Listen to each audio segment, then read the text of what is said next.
അതവിടെയല്ല തമ്മിൽ പോയി നൈസായിട്ട് എല്ലാവരും കാണുമ്പോൾ ഒരേപോലെ ഉണ്ട് കേട്ടോ. നമ്മൾ അവിടേക്കൊക്കെ ചാടിപ്പോയി.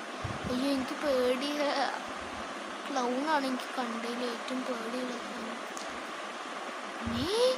എന്തത്? അയ്യോ ചെക്ക് പോസ്റ്റ് എത്തിയതാണ് ഞാൻ പേടിച്ചത്. ഒരു സെക്കൻഡ് അമ്മേ. അയ്യോ താഴേക്ക് വീണാളുടെ അവസ്ഥ നിങ്ങൾ നോക്കി നോക്കും. അയ്യോ ഇവിടെ നിന്ന് ചാടണു. ഭഗവാൻ ഓക്കെ രക്ഷപ്പെട്ട് ആരും പേടിക്കണം. ഇനി ബലൂണിൻ്റെ മേലെ കൂടെ ചാടണോ? പക്ഷെ ബലൂൺ എൻ്റെ സൈസ് ഉള്ളതുകൊണ്ട് പ്രശ്നമില്ല. ഏതാണ്ട് ആ കുട്ടി അവിടെ പച്ച ബലൂണും പിടിച്ച് വെയിറ്റ് ചെയ്തിട്ടുണ്ട് നമുക്ക് വേണ്ടി. മുന്നൂസ് നമ്മൾ ചത്തിട്ടില്ല. അയ്യോ ചത്തിട്ടില്ല പറയുമ്പോൾ എൻ്റെ കണ്ടോണ്ട് പോകണം. Quickly through here looks like some kind of oh ഇത് നമ്മൾ കംപ്ലീറ്റ് ചെയ്യണമെന്ന് തോന്നണത്. നിക്ക് പ്ലീസ്. അയ്യോ അമ്മേ എനിക്കൊരു ഹാർട്ട് അറ്റാക്ക്.